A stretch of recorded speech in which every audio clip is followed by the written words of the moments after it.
이 서울법대 시위 사건은 상당히 이 투쟁 방식이 독특한 것으로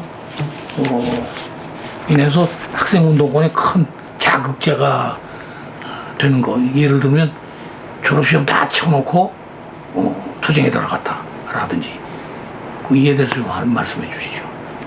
지금 그게 이제 학내에서 보자면 법과대학은 그때 어떤 것을 보자면 전부 다 끝났어요. 특히 이 세 사람이 속한 73학번들은 학교에 이제 수업도 없고 졸업시험까지 다 치르고 이제 졸업식만 남겨놓은 거죠. 그 이제 물리대를 비롯한 이제 그 종합대학이니까 관악산에 우리 대학은 또 다르죠. 다른 데들은 이제 시험이 덜 끝난 데도 있고 한데 이거 다 끝나가는 시점에 하자. 네, 피해를 줄이기 위해서. 그러니까 우리끼리 피해를 당하면 되는 것이지 다른 학생들 피해를 줄 것 없다. 이래서 12월 8일로 이제 이렇게 됐던 거고 자기들이 모든 것을 감내하고 이렇게 가겠다라는 자세로 이렇게 하다 보니까 예, 어떤 그 집회에 다가가는 그 정말 잘 조직된 집회 이것으로 이렇게 해서 공개적으로 규모 있는 시위를 이 엄혹한 시기에도 할 수가 있다라는 것을 했고 그리고 이제 무엇보다도 그 시위의 중요한 것이 외부적으로 볼 때는 박정희 유신 체제 요거는 철옹성이다. 이젠 아무도 건드릴 수가 없다. 라고 했던 것들을 이것도 약한 부분이 있다. 이렇게 치면 된다. 이것을 보여줬고 이렇게 조직해서 하면 칠 수도 있고 타격을 가할 수 있다. 이것을 전 대학에 숨죽이고 있던 전 대학에 보여준 사건이다. 저는 그렇게 생각을 합니다. 이 사람들이 12.8 서울법대 시위 사건을 일으킨다는 것을 언제 아셨습니까? 사실은 같이 협의를 하셨군요. 예. 예.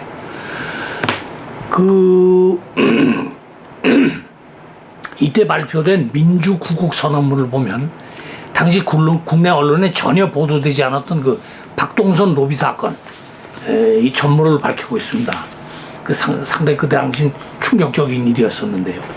어떤 생각에서 이에 대한 영문 자료를 제공하셨고 또 법대 6, 7학번 그 이신범이 드러나지 않은 관련 자료가 돼 있는데요. 그 이신범이 어떤 데 도움을 주었는지에 대해서 말씀해 주시죠. 지금 그 사건은 이제 바로 그 박동선 사건, 소위 미국에서 이제 코리아 게이트 이것이 있다는 것을 알고 이 시위 자체를 생각을 한 겁니다. 안 그랬으면 저희들도 그냥 넘어갔을 수도 있어요. 근데 왜 그 사건에 눈을 돌렸냐면 우리가 판단할 때 박정희 유신 독재라고 하는 것이 김일성과 이렇게 공존, 미국의 묵인, 그래서 미국의 확고한 지지를 받는 것으로 생각을 했기 때문에 이렇게 철옹성 같은 공포 암흑 체제를 이렇게 갖고 갈 수 있는 것 아니냐 이렇게 생각을 했다가 이 코리아 게이트 얘기를 들었습니다. 그러면 미국 그거 아니네. 거기에다 그때 11월 달에 이제 카터 행정부가 출범을 해요. 인권 외교. 그러면 이것이 박정희 독재 체제의 이 철옹성 같은 박정희 독재 체제의 허약한 부분일 수 있다. 이 간극을 치자. 그래서 시위를 준비하게 됐던 겁니다. 그래서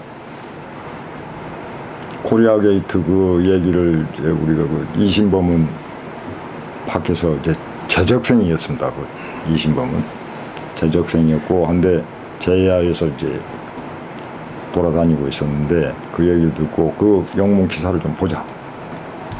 내가 구할 수가 없으니까 해서 그 기사를 놓고 이 세 사람하고 제가 얘기를 한 거죠. 그 기사를 구해주고 그러면 이 기사를 출처대로 우리가 뭐 사건이 났을 때 밝힐 수가 없으니까 그럼 너희들은 어디서 이런 걸 알았냐 했을 때 이신범 제안이 그 단파 라디오도 들었는데 아 이런 머리가 비상하니까 그 단파 라디오 하나 줘. 그래서 참 용이 주도하게 이게. 안 그랬으면 누군가 그 어떻게 하느냐고. 선배는 또 당해야 될 것 아닙니까? 그렇죠. 예.